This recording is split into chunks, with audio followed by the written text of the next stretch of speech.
بھارتی حکومت جموں و کشمیر میں حریت سے آزاد سیاسی نظام کو فروغ دینے میں مصروف ہے۔ مختلف اسٹریٹجی کے تحت بھارتی زیر تسلط بھارتی زیر قبضہ مقبوضہ کشمیر میں مختلف ٹیکٹس کے ذریعے سے حریت رہنماؤں کو اس بات پر مجبور کیا جا رہا ہے کہ وہ اس سارے جو ان کی کوششیں تھیں مقبوضہ کشمیر کی بھارتی تسلط سے، بھارت کے مظالم سے آزادی کی، ان کو وہ ترک کر دیں اور بھارت کا جو قومی ادارہ ہے جو بھارت نے ڈیولپ کیا ہے اس میں وہ شرکت کا اعلان کریں۔ اگرچہ کہ حریت رہنماؤں کی طرف سے اس سارے معاملے کی بڑی ریزسٹنس ہوئی ہے اور مختلف آنے والی اطلاعات کے مطابق بھارتی انٹیلیجنس بیورو اس معاملے کو لیڈ کر رہی ہے اور اس کے لیے مختلف ہتھ کنڈے آزمائے جا رہے ہیں، مختلف جگہوں کے اوپر چھاپے مارے جا رہے ہیں، تھریٹ کیا جا رہا ہے اور یہ کوشش کی جا رہی ہے کہ جو حریت رہنما ہیں وہ کسی نہ کسی طریقے سے اپنی ان کوششوں سے، اپنی اس تحریک سے اپنے آپ کو الگ کر لیں اور باضابطہ طور کے اوپر اعلان کریں کہ وہ بھارتی حکومت کو جو ڈیزائن کیا ہوا طریقہ کار ہے اس کے مطابق وہ پولیٹیکل سٹرگل کریں گے۔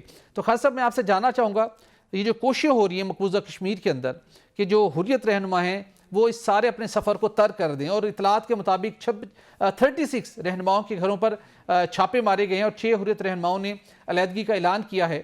یہ جو کوششیں ہیں بھارت کی، یہ کس ڈیزائن کے تحت یہ کوششیں ہو رہی ہیں اور کیا صرف ان کو دھمکیاں دینے سے، گرفتار کرنے سے حریت رہنماؤں کو ان کی تحریک سے الگ کیا جا سکتا ہے؟ اچھا بٹی صاحب، جو بھارتی حکومت ہے مقبوضہ کشمیر میں ان کی جو اسٹریٹجی ہے وہ مختلف طریقوں سے وہ وہاں ورک کر رہے ہیں۔ ایک تو وہ عام لوگوں کا قتل عام کر رہے ہیں، ٹھیک ہے، اور جو بڑے لیڈر ہیں ان کو گرفتار کر کے جیلوں میں بند کیا ہوا ہے۔ ابھی جو جتنی بھی جدوجہد مقبوضہ کشمیر میں جاری ہے وہ APHS کے زیر اس کے بینر تلے ہو رہی ہے، آل پارٹیز حریت کانفرنس، ٹھیک ہے۔ یہ ایک بڑا وسیع قومی اتحاد ہے جو اس بات پر یقین رکھتا ہے کہ ہمیں بھارت سے آزادی حاصل کرنی۔ اس میں بے شمار تنظیمیں ہیں۔ اب بھارت نے یہ کیا ہے کہ وہ لوگوں کو ہراساں کرنا شروع کر دیا ہے وہاں مقبوضہ کشمیر میں، اور ان کو بانڈ بھروائے جا رہے ہیں۔ جیسے آپ نے کہا ان کا انٹیلیجنس بیورو IB جو وہاں کی ہے وہ لگی ہوئی ہے لوگوں کو، ان کو کاروباری طور پر ان کو دباؤ ڈال کر، ان کو بچوں کو ان کو اٹھا کر مختلف ہتھ کنڈے آزما کر، تو ابھی تک صرف 3 تنظیموں کو وہ علیحدہ کرنے میں کامیاب ہوا ہے۔ انہوں نے اعلان کیا ہے کہ ہمارا آل پارٹیز حریت کانفرنس سے کوئی تعلق نہیں ہے۔ لیکن میں ایک بات آپ کو بتاؤں، یہ تو ہتھ کنڈے جو 77 برس ہو گئے ہیں اس سے جاری ہیں۔ بھارت نے وہاں کیا نہیں کیا؟ بھارت نے وہاں خواتین کی عصمت دری کی، ٹھیک ہے، لوگوں کا قتل عام کیا، کشمیریوں کی نسل کشی کی، اور ان کے کاروبار پر ان کو کاروبار نہیں کرنے دیا۔ ہر طرح کا جو بھی گھٹیا سے گھٹیا پن، پیلٹ گن سے لے کر وہاں لوگوں پر گولہ باری کی گئی، ٹھیک ہے، سارے کنڈے آزمائے۔ لیکن جو کشمیریوں کو نہتے شہریوں کو کئی مہینوں تک محصور رکھا گیا، ٹارچر سیل میں رکھا گیا، ان پر ٹارچر کیا گیا، ان کو محصور کیا گیا، لیکن اس کے باوجود وہ ان کی وفاداری کو تبدیل نہیں کر سکے۔ لیکن ابھی یہ لگے ہوئے ہیں، ٹھیک ہے۔ میں جہاں سوال یہ اٹھایا جاتا ہے بٹی صاحب، ہمارے ہاں معمولی سے واقعات ہمارے ہاں بھی ہوتے ہیں۔ ابھی بلوچستان میں کچھ واقعہ ہو رہی ہے، پورا انڈیا TV چینل اس بیانیوں کو لے کے بیٹھے ہوتے ہیں، ساری چیزیں کر رہے ہوتے ہیں، اور یونائٹڈ نیشن کے ان کا بیان آ جاتا ہے کسی آفیشل کا۔ یہ جو مقبوضہ کشمیر ہے، جو یونائٹڈ نیشن نے حق دے رکھا ہے اپنی آزادی کی جدوجہد کا، ٹھیک ہے، پرامن نہیں، مسلح جدوجہد کا بھی حق حاصل ہے اقوام متحدہ کی قراردادوں کے مطابق کشمیریوں کو، ٹھیک ہے، کیونکہ متنازع علاقے میں بیٹھے ہوئے۔ اب جب مقبوضہ کشمیر میں یہ کچھ کیا جاتا ہے، عام لوگوں کو اٹھایا جاتا ہے، ابھی آپ بتا رہے تھے کہ 36 جو رہنما ہیں پہلے ہی پوری کی پوری قیادت، تمام قیادت، آسیہ اندرابی، شبیر شاہ، تمام لوگ، یاسین ملک ڈیتھ سیل میں پڑے ہوئے ہیں۔ جتنی بڑی لیڈرشپ ہے، مسرت عالم بٹ ہو گئے، یہ سارے لوگ جیلوں میں بند ہیں۔ جو باقی بچے ہیں اور جو جیلوں میں بھی ان کے گھروں پر بھی بالکل ایسے 36 رہنماؤں کے گھروں پر چھاپے مارے انہوں نے، خوف و راز، ڈرانا، ان کو دبانا۔ اس وقت مجھے بتائیں یہ جو یونائٹڈ نیشن کے زوما وہ کدھر ہیں؟ یہ جو ہمارے ہاں جو بڑے صحافت کے علمبردار بنے ہیں، آزادی صحافت کے، ان کو جو مقبوضہ کشمیر میں ظلم ہوتا ہے وہ نظر نہیں آتا۔ ان کی آنکھوں میں اس وقت ککرے پڑ جاتے ہیں بٹی صاحب۔ بھارت کے وہ حامی ہیں، مقبوضہ کشمیر میں ادھر جو ظلم ہو، جو مرضی ہو، اس پہ عالم جو کفر ہے، جی جو یونائٹڈ نیشن وہ ان کو کانوں پر ایگزیکٹلی میں چوڑی یہی دیتی کہہ رہا تھا، اقوام متحدہ کیوں پھر خاموش ہے؟ اقوام عالم کیوں خاموش ہیں؟ بالخصوص جب اقوام متحدہ کی قرارداد بھی سامنے موجود ہے سب کے، اور آج تک تمام کشمیری ہم سب پاکستانی اس بات کے منتظر ہیں کہ اس کے پر عمل ہو۔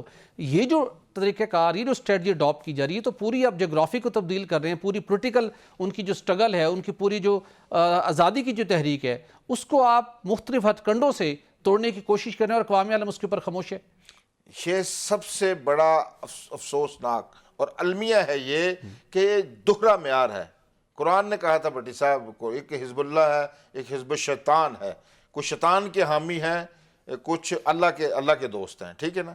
مجھے یہ بتائیں، فلسطین میں مجھے جب سے میں نے ہوش سنبھالا ہے، جب بھی یہ ماہ سیام رمضان المبارک کا مہینہ آتا ہے، یہودیوں کا فلسطینیوں پر ظلم بڑھ جاتا ہے۔ وہ سوئے ہوئے لوگوں پر وہ بمباری کرے گا اسرائیل، اور اس دفعہ بھی دیکھا آپ نے 500 لوگوں کو روزے کی حالت میں ان کو شہید کر دیا گیا، ان کا وزیر اعظم شہید کر دیا۔ اس وقت اس پہ نہیں بولتے، اس پہ آپ کی زبانیں جو گھنگ ہو جاتی ہیں، آپ کو دورہ پڑ جاتا ہے۔ یہاں کسی اسلامی ملک میں چھوٹا سا واقعہ ہو تو شور مچانا شروع کر دیتے ہیں۔ میں بتاؤں بھٹی صاحب، یہ ایک دنیا تیسری عالمی جنگ کے دہانے پر کھڑی ہے۔